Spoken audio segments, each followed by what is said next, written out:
سید الانبیاء والا و تبارک فی القرآن المجید والفرقان الحمید بسم اللہ الرحمن الرحیم لکم دینکم ولی دین صدق اللہ مولانا العظیم۔ حمد و ثنا اور تعریف و توصیف اللہ جل مجدہ الکریم کی ذات بابرکات کے لیے جو خالق کائنات بھی ہے اور مالک شش جہات بھی۔ اللہ جل وعلا کی حمد و ثنا کے بعد رسول رحمت شفیع معظم نبی محتشم حضور ختم المرتبت صلی اللہ علیہ وسلم کے حضور ناز میں اپنی عقیدتوں، ارادتوں اور محبتوں کا خراج پیش کرنے کے بعد واجب الاحترام ذوی الاحتشام عالی مرتبت علماء کرام، حضرات سامعین، السلام علیکم ورحمۃ اللہ وبرکاتہ۔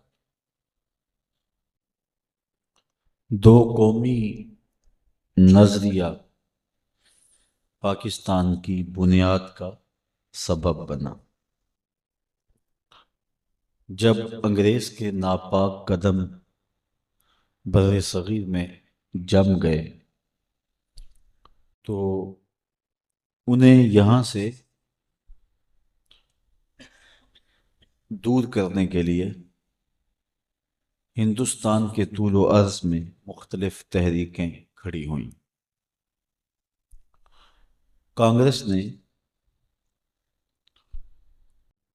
اور مسلم لیگ نے انگریز کے خلاف جد و جہد کو جاری رکھا۔ کانگریس کے اندر جو لوگ تھے ان کا دعویٰ یہ تھا کہ ہم پورے ہندوستان کی نمائندہ جماعت ہیں، تمام مذاہب کی، تمام طبقات کی اور تمام ہندوستان میں بسنے والے لوگوں کی نمائندہ جماعت ہیں۔ یہ ہندوستان ہمارا دیش ہے، یہ باہر سے آ کر ہمارے اوپر قابض ہو گئے، تو یہ نکال دیے جائیں اور ہم مل جل کے اس ملک کے نظام حکومت کو چلائیں گے۔ یہ تھا موقف کانگریس کا۔ ہندو چونکہ کثرت کے ساتھ تھے اور اس کا لازمی نتیجہ یہ تھا کہ انگریزوں سے چھٹنے کے بعد مسلمان غلامی کی زنجیروں میں جکڑ دیے جاتے، عددی طور پہ کثرت میں ہونے کی وجہ سے، جو کہ مغرب کا جمہوری نظام جو متعارف ہو چکا تھا اور جس کو پوری دنیا فالو کر رہی تھی، تو اس کے تحت ایسا ہی ہونا تھا۔ اور ہندوؤں کا مسلمانوں کے خلاف جو تعصب تھا وہ بھی کسی سے مخفی نہیں تھا۔ اس دور میں ریلوے اسٹیشنوں کے اوپر مسلمانوں کے لیے اور ہندوؤں کے لیے الگ الگ برتن ہوتے تھے، وہ مسلمانوں کا جوتا نہیں پیتے تھے، اور جس برتن میں مسلمان کھا لیتا یا پی لیتا تو اس میں وہ کھانا پینا پسند نہیں کرتے تھے۔ بر صغیر پاک و ہند میں انگریزوں نے حکومت مسلمانوں سے چھینی تھی۔ آخری مغل بادشاہ بہادر شاہ ظفر کو کمزور کر کے، تو انگریزوں کو زیادہ خطرہ مسلمانوں سے تھا، حکمران یہ تھے اور ان سے چھینا گیا یہ وطن تھا، تو انہوں نے بھی مسلمانوں کو بہت زیادہ کمزور کیا، فرقہ واریت کے بیج بوئے اور تقسیم کیا۔ جب انگریز کے انخلاء کا مسئلہ ہوا تو ہمارے جو دور اندیش مفکرین اور بزرگ علماء، مشائخ اور سیاسی زعماء تھے، انہوں نے یہ سوچا کہ ہم انگریزوں کی غلامی سے نکل کے ہندوؤں کی غلامی میں آ جائیں گے اور ہندوؤں کے اوپر ہم حکمران کئی 100 سالوں سے ہیں، تو وہ جس طرح انگریز نے ہم سے حکومت چھینی اور ہمیں نقصان پہنچایا، علماء کو کالے پانیوں کی سزا دی، پھانسی گھاٹوں پہ لے گئے، گردنیں کاٹی گئی، توپوں کے آگے باندھ کر کے فائر کیے گئے، نوکریوں سے نکال دیا گیا، زمینیں جائیدادیں سلب کر لی گئیں، اور جو زعماء تھے، قوم کے سردار تھے، ان کو ذلیل کر دیا گیا، ہمارے کلچر کو بدلا گیا، تہذیب کو برباد کیا گیا۔ تو اب ہندو آ جائیں گے تو وہ بھی رہی صحیح کسر نکال دیں گے، اور ہم ہندوستان کے اندر انتہائی ذلت کی زندگی بسر کریں گے۔ لہٰذا ہمیں ایک الگ وطن چاہیے اور ہم آزاد زندگی گزار سکیں۔ جلیانوالہ باغ کے اندر ایک حادثہ ہوا جہاں مسلمانوں کو بھون دیا گیا، تو اس سے یہ تاثر اور زیادہ مسلمانوں کے اندر پھیل گیا کہ اگر ہندو کل ہمارے اوپر حاکم ہوتے ہیں تو ہمارے لیے زندگی گزارنا عذاب بن جائے گا، اذیت بن جائے گی۔ ہماری جو دو قومی نظریے کی اساس تھی وہ تو لکم دینکم ولی دین سے ہے، اور بر صغیر میں سب سے پہلے جس نے اس بنیاد کو اجاگر کیا اس شخص کا نام شیخ احمد مجدد الفسانی ہے علیہ رحمہ۔ انہوں نے کہا تھا ملت ما جدا کا ناست، لیکن وقتی طور پہ جو سیاسی لوگ تھے وہ اس بات کو نہیں سمجھ رہے تھے، اور اس کو جڑ کے ہندوؤں کے ساتھ انگریز سے چھٹکارا پانا مقصود سمجھتے تھے۔ بعد میں کیا ہوگا، اس غلامی سے نکل کے اس غلامی میں آ جائیں گے، تو اس پر وہ زیادہ دور اندیشی سے نہیں سوچ رہے تھے۔ تحریک ترک موالات چلی ہندوؤں کے ساتھ جڑ کے، اور اس میں کہا گیا کہ ان سے موالات دوستی نہیں ہو سکتی، یہ بدیسی ہیں، دور سے آئے ہیں، ان کو وہاں سے نکال دو اور ہم مل جڑ کے حکومت کریں گے، ہمارا آباء و اجداد ایک ہے، ہمارا خطہ ایک ہے، زبان ایک ہے، بولی ایک ہے۔ تو جس شخص نے تحریک ترک موالات کی کھل کے مخالفت کی اور فتویٰ دیا، اس شخص کا نام امام احمد رضا فاضل بریلوی۔ آپ نے کہا کہ ایسے نہیں ہوگا، آپ ان سے موالات کے ترک کی بات کرتے ہیں اور جو مشرکین ہیں ان کے ساتھ دوستی لگائے ہوئے ہیں، ہماری ان سے بھی دوستی نہیں ہے اور ہماری ان سے بھی دوستی نہیں ہے۔ پھر پیدر پہ ایسے واقعات ہوئے کہ اور اللہ نے روحانی مدد کی، تو جس شخص نے 1905 میں اپنے نظریات سے یو ٹرن لیا وہ علامہ اقبال تھے، اور انہوں نے جو پہلے یہ کہتے تھے سارے جہاں سے اچھا ہندوستان ہمارا، ہم بلبلے ہیں اس کی یہ گل سے تا ہمارا، یہ ان کا نظریہ۔ اقبال کی پرانی شاعری پڑھ لیں، اس میں آپ کو یہ سب کچھ ملے گا۔ سچ کہہ دوں اے برہمن گر تو برا نہ مانے، تیرے صنم قدوں کے بت ہو گئے پرانے، آپس میں بیر رکھنا تو نے بتوں سے سیکھا، جنگ و جدل وائز کو بھی سکھایا خدا نے، تنگ آ کے آخر میں نے دیر و حرم کو چھوڑا، وائز کے واز چھوڑے چھوڑے تیرے فسانے، پتھر کی مورتیوں میں سمجھا ہے تو خدا ہے، خاک وطن کا ہر ذرہ مجھے دیوتا ہے۔ تو وہ خاک وطن کے ایک ایک ذرے کو دیوتا خیال کرتے تھے اور متحدہ قومیت کی بات کرتے تھے، تقسیم کی بات نہیں کرتے تھے۔ یہ 1905 سے قبل کی اقبال کی شاعری آپ پڑھیں۔ لیکن پھر حضرت شیخ احمد مجدد الفسانی علیہ رحمہ کی تعلیمات کو جب اقبال غور سے پڑھتے ہیں، دیکھتے ہیں، تبدیلی آتی ہے، تو پھر اقبال جو کہہ رہا تھا سارے جہاں سے اچھا ہندوستان ہمارا، ترانہ ہندی ہے، آج بھی ہندوستان میں گونجتا ہے، تو اس کے مقابلے میں نیا شوالہ لکھا اور یہ کہا کہ چین و عرب ہمارا، ہندوستان ہمارا، مسلم ہے ہم، وطن ہے سارا جہاں ہمارا۔ اور جو کہتا تھا کہ خاک وطن کا ہر ذرہ مجھے دیوتا ہے، اسی اقبال کی دوبارہ دوسری ٹون دیکھیے کہ اس دور میں اور ہے، جام اور ہے، جم اور، تہذیب کے آذر نے ترشوائے صنم اور، ان تازہ خداؤں میں سب سے بڑا وطن ہے، جو پیرہن اس کا وہ مذہب کا کفن ہے۔ اقبال نے کہا پھر ملت دفن ہو جائے گی اگر تم نے اس قومیت کے تصور کو ابھار دیا۔ یہ اقبال کی فکری تبدیلی تھی اور اس کا ارتقاء ہے اقبال کا۔ اور اقبال کے جو قریبی دوست تھے شعراء اہل سخن، انہوں نے کہا کہ کیا ہو گیا اقبال کو؟ ان کے اعتراض کو اقبال نے اپنے لہجے میں بیان کیا کہ اب وہ مجھے کہتے ہیں کہ ہندی ہوئے پہ ناز جسے کل تک تھا حجازی بن بیٹھا، اپنی محفل کا ہے رند پرانا آج نمازی بن بیٹھا، اے مطرب تیرے ترانوں میں اب اگلی سی وہ بات نہیں، وہ تازگی تخیل نہیں، بے ساختگی جذبات نہیں، محمل میں چھپا ہے کیسے حزین، دیوانہ کوئی صحرا میں نہیں، پیغام جنوں جو لایا تھا اقبال وہ اب دنیا میں نہیں۔ کہا وہ اقبال مر گیا، ختم ہو گیا۔ اب یہ دو قومی نظریے کی بات کرتا، لیکن اقبال نے چونکہ پیدل پہ واقعات بھی دیکھے، وہ بھی سمجھ میں آئے، پھر سلطنت عثمانیہ کا ٹوٹنا، پھر اقبال اس نظریے پر اور زیادہ جو ہے وہ پرزور تبلیغ کرنے لگے۔ اور اقبال نے کہا کہ اس نظریے نے جو ہے وہ امت کو تقسیم کیا ہے، بلکہ اقبال کہتا ہے کہ یہ بت کہ تراشیدہ تہذیب نوی ہے، یعنی یہ وطنیت کا بت اور قومیت کی اساس، اس کا سیاسی تصور، جو قومیت کا سیاسی تصور وطن سے، قوم سے، رنگ و نسل اور نسب سے لیا جاتا ہے، اس کو اقبال نے بت کہتے ہوئے کہا یہ بت کہ تراشیدہ تہذیب نوی ہے، یہ نئی تہذیب کا تراشا ہوا بت ہے۔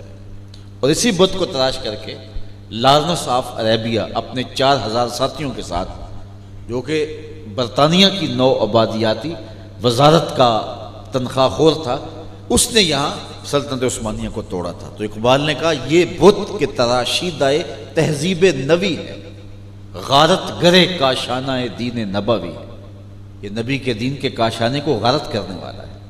تو تصور پھر کیا ہے؟ بازو تیرا توحید کی قوت سے قوی ہے، اسلام تیرا دیس ہے تو مصطفی بھی۔ تو یہ ہے اقبال کے ہاں وہ تبدیلی اور تصور کے اندر وہ ایک انقلاب پیدا ہوا، اور اقبال پھر اس پر واض و نصیحت لوگوں کو کرنے لگا، اور قائد اعظم کا ذہن بھی جو ہے وہ علامہ اقبال نے بنایا۔ پہلے وہ مسلم ہندو اتحاد کے سفیر مانے جاتے تھے، آپ پڑھتے ہیں، لیکن بعد میں پھر انہوں نے جو ہے وہ مسلم لیگ میں شمولیت اختیار کی اور کہا کہ ایسا نہیں ہوگا، اور پھر وہ بھی پرجوش مبلغ بن گئے اس نظریے کے۔ بمبئی میں خطاب کر رہے تھے قائد اعظم، ایک ہندو صحافی نے کہا کہ کیا تقسیم کی بات کرنے لگے ہو؟ ہمارے آباء و اجداد ایک، ہماری بولی ایک، ہماری زبان ایک، ہمارا خطہ ایک، جغرافیہ ایک، ہم الگ الگ قوم کیسے؟ عرب سے کچھ لوگ آئے، انہوں نے تبلیغ کی تو کچھ ہمارے لوگ مسلمان ہو گئے، کچھ لوگ عیسائیوں کی تبلیغ سے متاثر ہو کے عیسائی ہو گئے، کچھ ہندو رہے، کچھ سکھ ہو گئے۔ تو ایک باپ کے 4-5 بیٹے مختلف ادیان اختیار کر لیں تو وہ بھائی ہوتے ہیں۔ تو ہم اگر مختلف دینوں کے حامل لوگ ہیں اس بستی میں، ہمارے آباء و اجداد ایک ہیں، بولی ایک ہے، مٹی ایک ہے، جغرافیہ ایک ہے، زمین ایک ہے، تو ہم الگ الگ قوم کیسے ہیں؟ حضرت قائد اعظم نے کہا کہ مجھے پیاس لگی، اب پانی دیا جائے۔ تو کسی نے پانی پیش کیا، 2 گھونٹ لیے، اور پھر اسی صحافی کو کہا جو ہندو تھا کہ یہ پانی پی لو۔ اس نے کہا میں پیوں ایک مسلے کا جوٹا؟ قائد اعظم خاموش ہو گئے۔ انٹرنیشنل شہر تھا بمبئی، تو جلسے کے اندر، مجمع کے اندر ایک ترکی نسل نوجوان بھی وہاں کام کاج کے سلسلے میں آیا تھا، وہ بھی مجلس میں بیٹھا تھا، ترکی ٹوپی پہنی ہوئی تھی۔ قائد اعظم نے کہا یہ پانی پی لو، اٹھا اور گھٹا گھٹ سارا گلاس پی لیا۔ اب قائد اعظم اس صحافی سے مخاطب ہو کے کہا کہ اکٹھے سے زندگی گزارنا چاہیں تو میری زندگی تیرے ساتھ گزرے گی یا اس کے ساتھ گزرے گی؟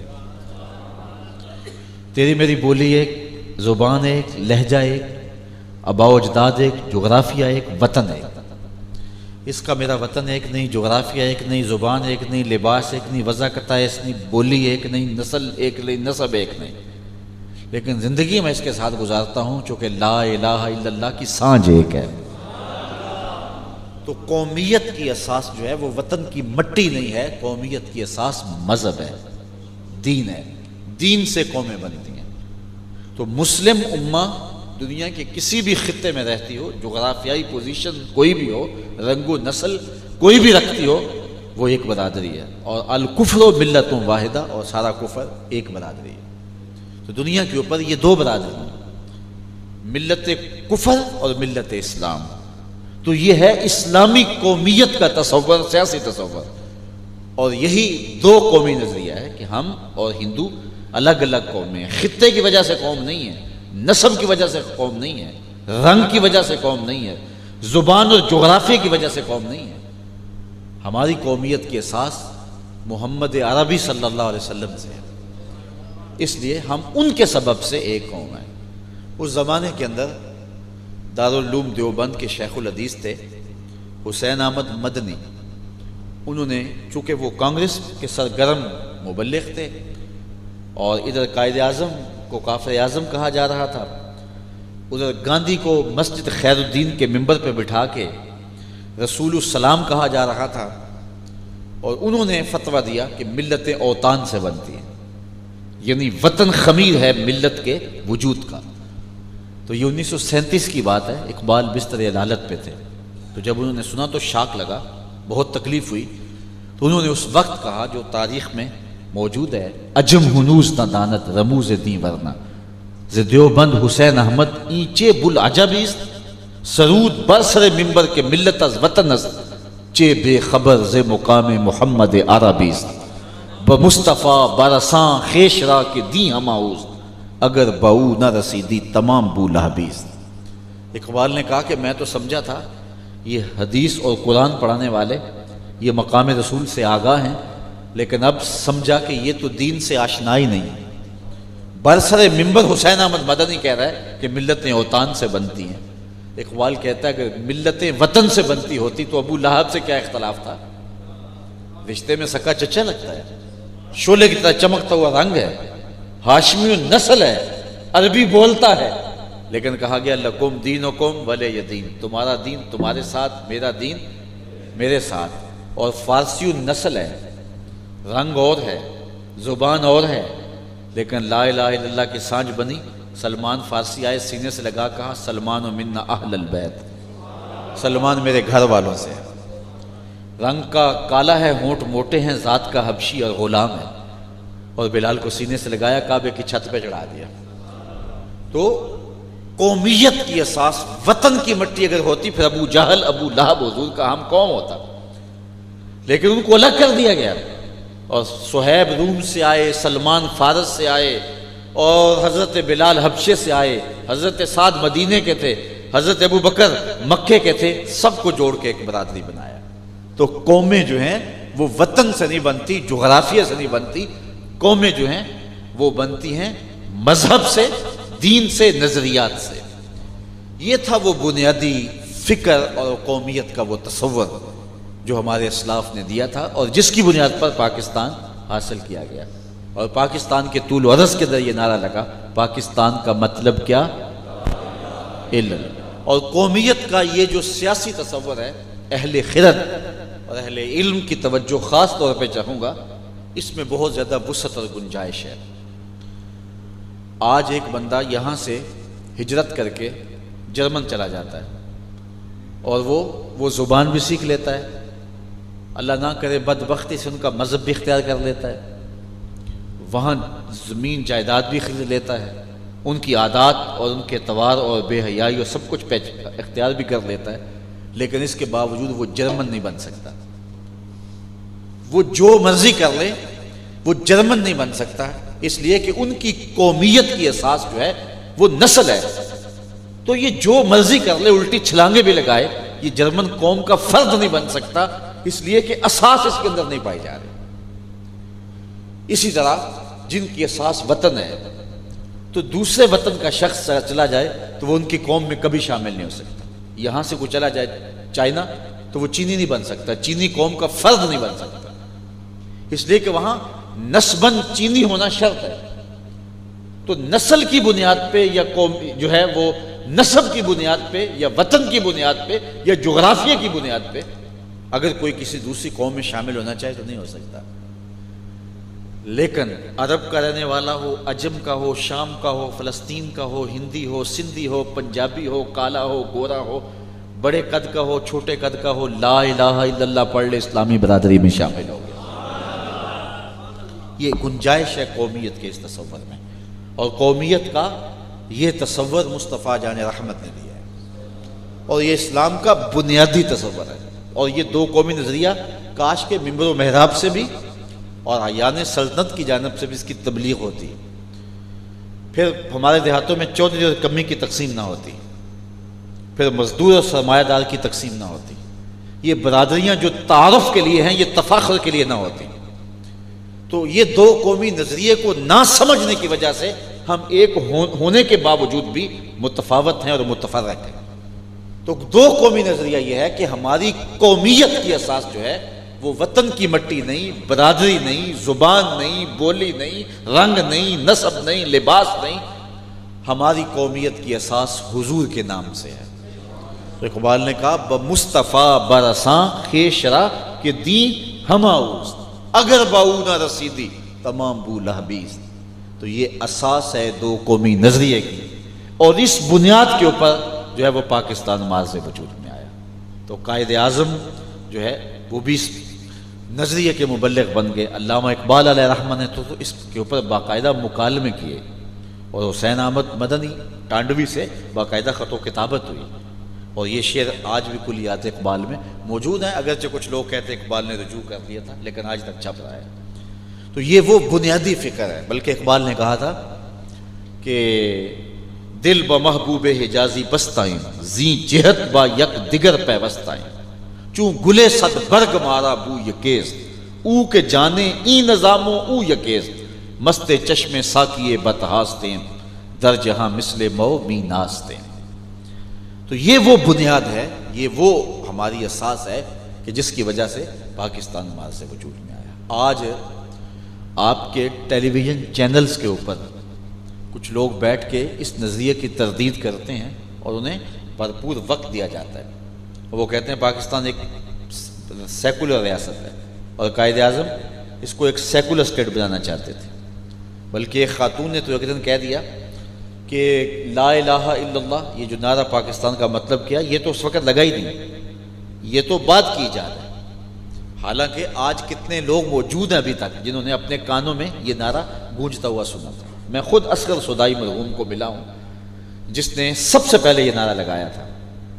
اس کے اندر چھپا ہوا شاعر بیٹھا تھا، تو ایک ہندو لڑکے نے اس کو کہا کہ پاکستان پاکستان کی رٹ لگائی ہے، پاکستان کا مطلب کیا؟ تو برجستہ اس کی زبان سے نکلا لا الہ الا اللہ۔ وہ باقاعدہ پھر نعرہ بن گیا، پاکستان کا مطلب کیا؟ لا الہ الا اللہ۔ قانون ریاست کیا ہوگا؟ محمد رسول اللہ۔ تو یہ باقاعدہ جو ہے وہ ایک نعرہ بن گیا اور بر صغیر کے طول و عرض کے اندر گونجنے لگا۔ تو یہ وہ دو قومی نظریہ اساس تھی پاکستان کی، بنیاد تھی پاکستان کی، اور پاکستان اللہ کی توفیق سے بنا۔ جن لوگوں نے مخالفت کی انہوں نے حد کر دی، تاریخ پڑھے تو وہ بڑی شرمناک کہانی ہے۔ قائد اعظم کو کافر اعظم کہا گیا، پاکستان کو پلیتستان کہا گیا، نا پاکستان کہا گیا۔ بلکہ ایک لطیفہ ہے، اس زمانے میں یہ شور کیا گیا کہ قائد اعظم محمد علی جناح کا نام محمد علی ہے، ماں ہمشیرہ کا نام فاطمہ تھا، تو کہا کہ یہ تو شیعوں والے نام ہیں، تو قائد اعظم شیعہ ہے، اسے ووٹ نہ دینا۔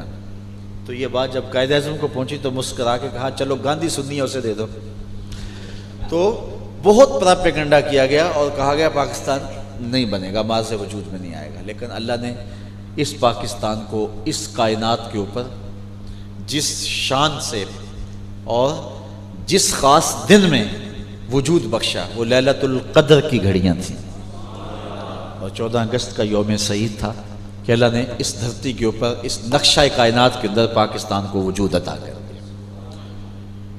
اب وہ کہتے ہیں پاکستان بن گیا تو بچے گا نہیں، بلکہ وہ سکھ تھا ایک فیصل آباد کا، اس نے اپنے مزارعین سے کہا تھا کہ تم بس فصل گاڑ دو، میں واپس آ کے کاٹ لوں گا، کیونکہ پاکستان تو چلے گا نہیں، یہ پکے ہوئے پھل کی طرح ہماری جھولی میں گر جائے گا۔ لیکن آج 67 سال بیت گئے ہیں، پاکستان اللہ کے شکر سے اپنے پیروں پہ کھڑا ہے۔ ہزار مشکلیں، تکلیفیں، اذیتیں، مصائب، آلام اور نااہل قسم کے حکمران ہر دور میں ملتے رہے، بدبخت قسم کے لوگ ہمارے اوپر مسلط رہے ہیں، لیکن شکر ہے پاکستان آج بھی جو ہے وہ موجود ہے، اور یہ مٹنے کے لیے بنا ہی نہیں، قیامت تک موجود رہنے کے لیے بنا ہے۔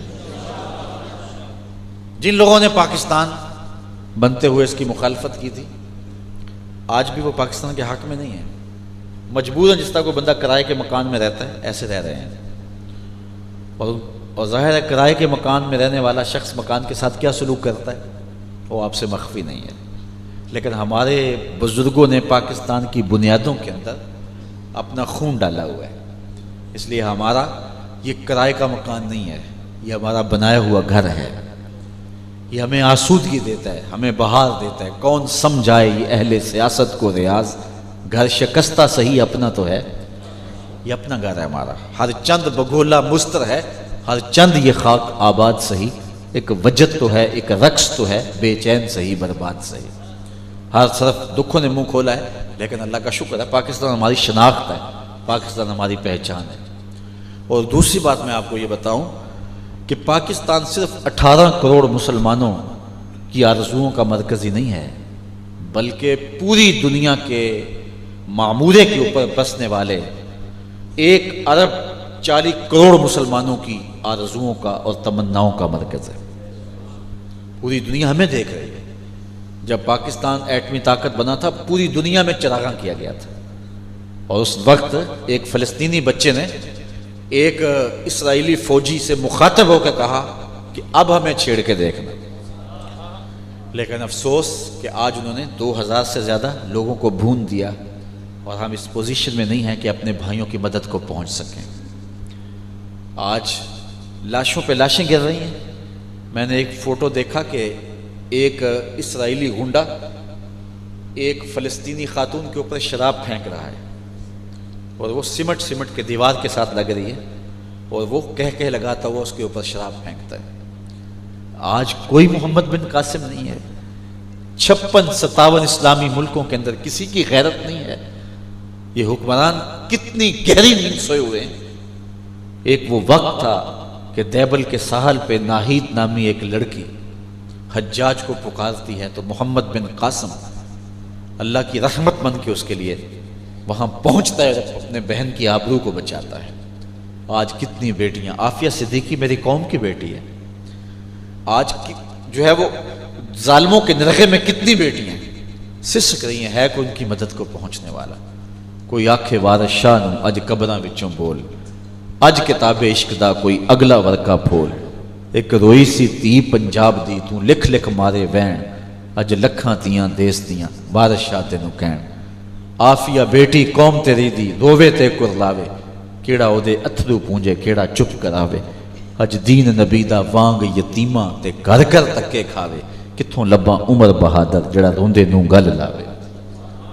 عرب و عجم کے حکمرانوں کے جو حالات ہیں آپ کے سامنے ہیں۔ حرمین طیبین کے نام پر عزت پانے والوں کو بھی آپ دیکھ لیں کہ وہ ایک رسمی لفظ کے علاوہ فلسطین کے ان دکھیاروں کے لیے کیا کر سکیں۔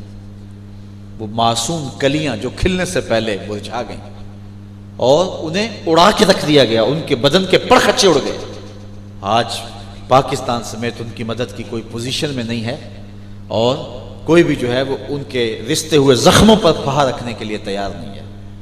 تو وہ لمحے ہمیں یاد ہونا چاہیے کہ پاکستان، آج میں نے دیکھا ہے کہ اسرائیل کے بچے اور فلسطین کے بچے ہاتھوں میں پاکستانی پرچم پکڑے پاکستان کی جانب دیکھ رہے ہیں۔ مسجد اقصیٰ کا امام ہمیں پکار رہا ہے، ہم نے پاکستان کو اس ڈھب سے تعمیر کرنا ہے کہ ہم ایک آزاد، زندہ، خود مختار اور جو ہے وہ جرأت مند قوم بن کے ابھریں، اور ایک ایسا رخ طاقت کا اللہ ہمیں نصیب فرمائے کہ ہماری بہن بیٹی کو دنیا کے کسی بھی گوشے پہ اگر کوئی ناپاک نظروں سے دیکھے تو ہماری آرمی اس کی مدد کے لیے پہنچ چکی ہے، اور انشاءاللہ یہ وقت آنا ہے۔ شاید ان حکمرانوں کا یہ مقصود نہیں ہے، یہ چاہتے بھی نہیں ہیں، کیونکہ جو بندہ چاہے وہ ملتا ہے، ان کی آرزو بھی یہ نہیں ہے۔ ان کے مقاصد زندگی اور ہیں، جو ماضی میں گزرے ہیں، جو اب ہیں، اور جو مستقبل قریب میں آنے والے ہیں، اور یہ ہمارے گناہوں کی سزا ہے جو ہم کاٹ رہے ہیں۔ نظریہ پاکستان بھی ہم بھول گئے ہوئے ہیں، پاکستان کا مطلب کیا، لا الہ الا اللہ، یہ بھی ہم بھول گئے، نظام مصطفیٰ کا نعرہ لگا تھا ہم وہ بھی بھول چکے ہوئے ہیں۔ اور آج ہم جس حالت میں ہیں تو ہمارے اوپر جو ہو رہا ہے اور جس طرح کے حکمران ہمارے اوپر مسلط ہوتے ہیں، یہ ہمارے گناہوں کی سزا ہے۔ کسی نے حجاج بن یوسف سے کہا تھا کہ تو نے حضرت عمر کا دور خلافت دیکھا ہے، ان جیسا انداز حکمرانی کیوں اختیار نہیں کرتا؟ یہ وہ شخص ہے کہ حضرت حسن بصری نے کہا تھا کہ ایک پلڑے میں پوری دنیا کے ظالموں کو رکھ دو، ایک پلڑے میں حجاج بن یوسف کو رکھ دو، یہ پلڑا پھر بھی اس کا گناہوں کا باری ہوگا۔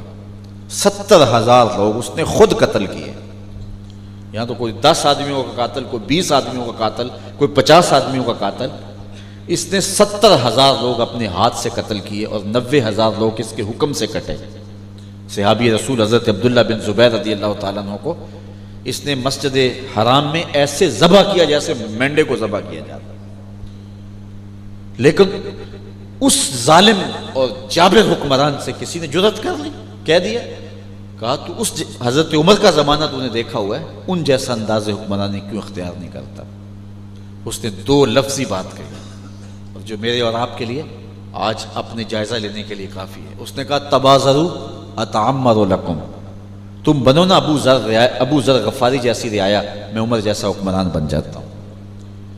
جب رعایا حضرت ابو ذر غفاری جیسی ہوتی ہے تو حکمران حضرت عمر جیسے ہوتے ہیں۔ ہمارا حال تو یہ ہے کہ باہر گرمیوں میں کوئی واٹر کولر نصب کرتا ہے تو اس کے ساتھ جو گلاس باندھے ہوتے ہیں ہم وہ بھی نہیں چھوڑتے، تو کہیں کہ اوپر رحمتوں کی چھتریاں تن جائیں، کیسے ہوگا؟ جب بندے اپنے حال خود نہیں بدلتے تو اللہ بھی نہیں بدلتا۔ قوموں کے جو انفرادی جرم ہے وہ معاف بھی ہو سکتے ہیں اور اس کا حساب ہوگا، دنیا پہ بھی ہو سکتا ہے، تو آخرت میں بھی فرد عمل اپنی اپنی لے کے جائیں گے، لیکن قوموں کے جو اجتماعی جرم ہوتے ہیں ان کی سزا انہیں دنیا میں کاٹنی پڑتی ہے۔ فطرت افراد سے اغماض کر لیتی ہے لیکن ملت اور قوم کے اجتماعی جرموں کو معاف نہیں کرتی۔ تو ہم اپنی حالت پہ غور کریں، اپنے اندر اتریں، دیکھیں کہ ہم کس جگہ پہ کھڑے ہوئے ہیں۔ ملاوٹ ہم کریں، دودھ سے لے کر کے زندگی کی ہر ضرورت اور حتیٰ کہ دوائیوں میں ملاوٹ کرنے سے ہم باز نہ آئیں، تو ہم کس جگہ پہ کھڑے ہوئے ہیں؟ ہمیں اپنے آپ کا خود جائزہ لینا ہے، اپنی اداؤں پہ خود غور کرنا ہے۔ میرا ایک دوست ننکانہ صاحب گیا، واپس پلٹا تو اداس تھا، پریشان تھا، دکھی تھا۔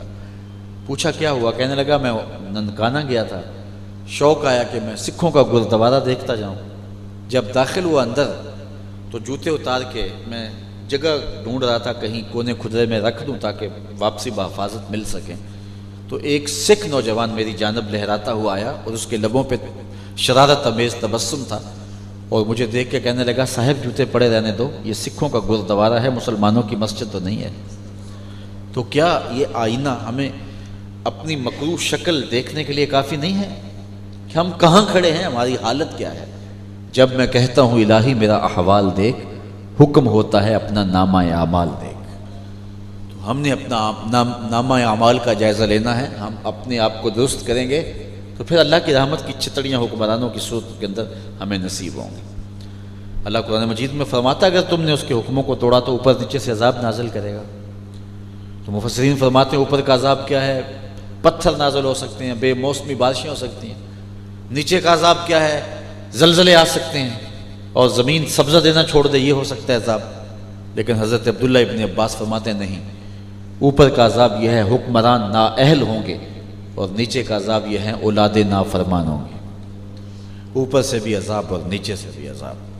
تو ہم اپنا جائزہ لیں اور بار بار لیں اور دیکھیں کہ ہم کس جگہ پہ کھڑے ہیں۔ باقی پاکستان نے تو مٹنا نہیں، پاکستان نے تو قیامت تک قائم رہنا ہے۔ غزوہ ہند کی رسول اللہ نے بشارت دی ہے، سنن نسائی کے اندر باقاعدہ باب موجود ہے، تو اس نے تو قائم رہنا ہے، مٹنا نہیں۔ اور یہ مقدس ملک ہے، اور جو اس پاکستان کے ساتھ خیانت کرے گا اللہ اسے پگھلا دے گا، ایسے نمک کو پگھلا دیا جاتا ہے، باقی نہیں بچے گا۔ یہ وطن، یہ تمام عالم اسلام کی امیدوں کا مرکز ہے، اور اسلام کی نشت ثانیہ کے اندر پاکستان کا اہم کردار ہے جو ہم تاریخ میں دیکھتے ہیں۔ مختلف احادیث کو دیکھیں اور ان کو ملائیں تو نتیجہ جو سامنے آتا ہے کہ یہاں سے لوگ اٹھیں گے اور امت کا جھنڈا پوری دنیا کے اوپر لہرائیں گے۔ بیت المقدس بھی آزاد ہوگا، اپنے فلسطینی بھائیوں کی مدد کریں گے۔ یہ مٹنے والا ملک نہیں ہے، یہ تقدس مآب ملک ہے۔ یہ کوئی چند ہفتے قبل ایک فیچر چھپا تھا سنڈے میگزین میں، نوائے وقت کے سنڈے میگزین میں ایک فیچر چھپا تھا۔ ویسے میں کئی دفعہ اس کو پہلے بھی بیان کیا ہے کہ ایک شخص انڈیا کا بارڈر غلطی سے کراس کر جاتا ہے، وہ سمگلر سمجھ کے اسے پکڑ لیتے ہیں، شام کا موقع تھا اور جا کے انہوں نے اسے قید میں ڈال دیا۔ سکھوں کا گھرانہ تھا، کہا کہ صبح اپنی ملٹری کو دیں گے۔ وہ کہتا ہے جب رات کا پچھلا پہر ہوا تو میں نے کیا دیکھا، ایک بوڑھی خاتون ہے کھڑکی پہ کھڑی ہے اور میری جانب گھور گھور کے دیکھ رہی ہے۔ میں نے اسے کہا کہ میری جانب یوں کیوں دیکھ رہی ہو؟ اس نے نفرت آمیز لہجے میں کہا ہم نے تمہیں پاکستان اس لیے بنا کے دیا تھا کہ وہاں سمگلنگ کرو؟ اس نے کہا میں تو سمگلر نہیں ہوں. اور دوسری بات کہ سکھوں نے پاکستان کب بنایا تھا؟ پاکستان بنتے ہوئے جو قیامتیں سکھوں نے توڑی تھی ان کو تو ہم نہیں بھول سکتے. ماؤں کی گودوں سے بچے چھینے جاتے اور کرپان کی نوک پہ چڑھائے جاتے، پھر پٹک کے زمین پہ مارے جاتے، بچوں کے اعضاء بکھر جاتے. عزتیں پامال کی، 50,000 عزتیں پامال ہوئی، اور کتنی دوشیزاؤں نے کنویں کے اندر چھلانگے لگا لگا کے اپنی آبروئیں بچائیں. 10 لاکھ انسانوں کا قتل ہوا. تو کہا سکھوں نے جو قیامتیں توڑی تھی ان کو تو ہم بھول نہیں سکتے. تم کہتے تو کہہ رہی ہے کہ ہم نے پاکستان بنا کے دیا تھا. اس نے کہا یہ سکھ گھرانہ ہے لیکن میں سکھ نہیں ہوں.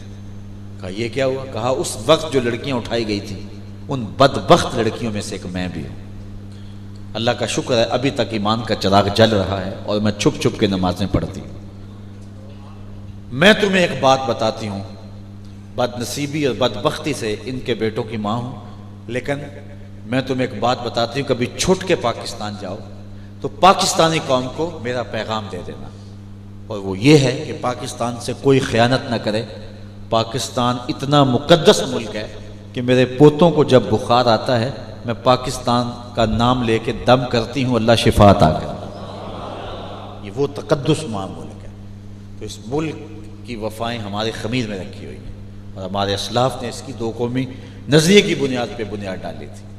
آج پاکستان ڈول رہا ہے، سیاسی عدم استحکام ہے، اور پاکستان کے اندر دہشت گردی کی جنگ لڑی جا رہی ہے، اور بے چینیاں ہیں، خیانت ہے، اور ہم خود ہی اپنے ہاتھوں سے اس جو ہے وہ ملک کو توڑ رہے ہیں جس کو ہمارے اسلاف نے اپنے خون دے کے بنایا تھا.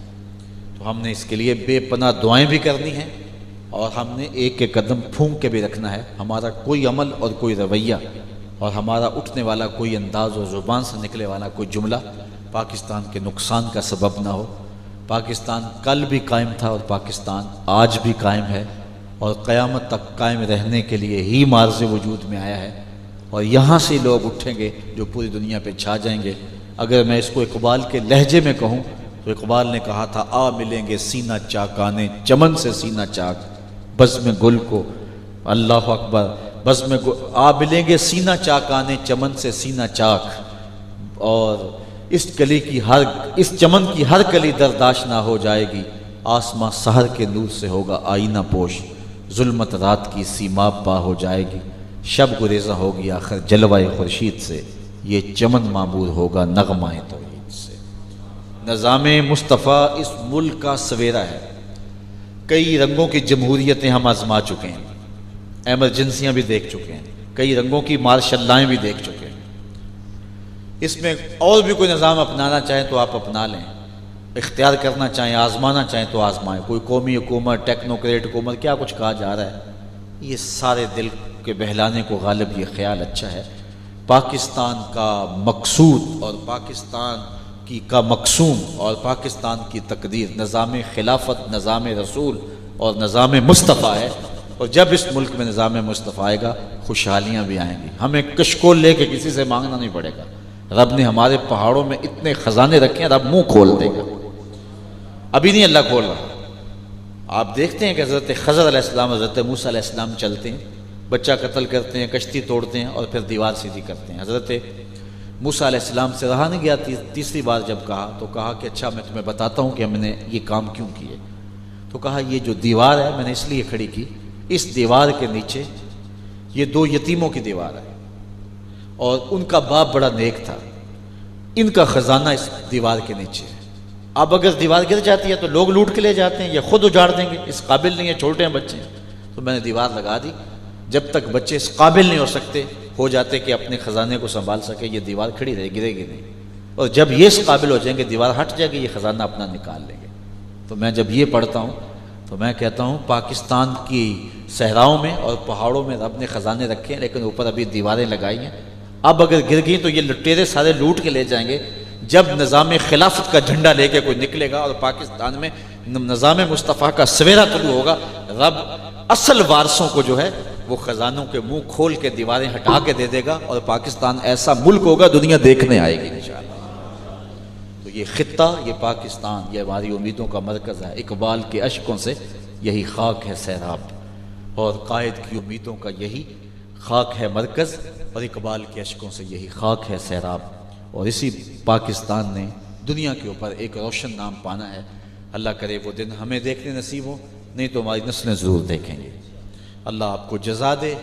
نظریہ پاکستان ایک فکری گفتگو تھی، چند باتیں میں نے آپ کے سامنے رکھے، آپ کے دلوں میں نعرے مچلتے رہے، ذوق بیدار ہوتا رہا، لیکن میں اس تسلسل کے ساتھ بولتا رہا کہ آپ کو موقع نہ مل سکا۔ ہمارے خطبہ آدھی تقریر خود کرتے ہیں، آدھی مجمع کرتا ہے، میں ساری خود ہی کر لیتا ہوں، لیکن آپ کے ذوق اور آپ کے اندر جو مچلتے ہوئے نعرے ہیں اس کی آبیاری کے لیے ایک نعرہ میں خود لگا دیتا ہوں، لیکن کڑکتی بجلیوں کے ماحول میں اس کا جواب ہونا چاہیے۔ اللہ اور اس کے رسول سے پیار اور اس وطن سے پیار، پاک فوج سے محبتوں کا اعلان۔ نعرہ تکبیر، ماشاءاللہ، نعرہ رسالت، نعرہ رسالت، نعرہ تحقیق، نعرہ حیدری، پاکستان، اسلام، پاک فوج کی محمد سے وفا تو نے تو ہم تیرے ہیں، یہ جہاں چیز ہے کہ اللہ قلم۔ الحمدللہ رب العالمین والصلاة والسلام علی سید الانبیاء والمرسلین۔ اے اللہ، اٹھے ہوئے ہاتھ، پھیلی ہوئی جھولیاں رحمتوں سے بھر دے، بخت کی بہاریں نصیب کر دے، مقدر کی خزائیں رخصت فرما دے۔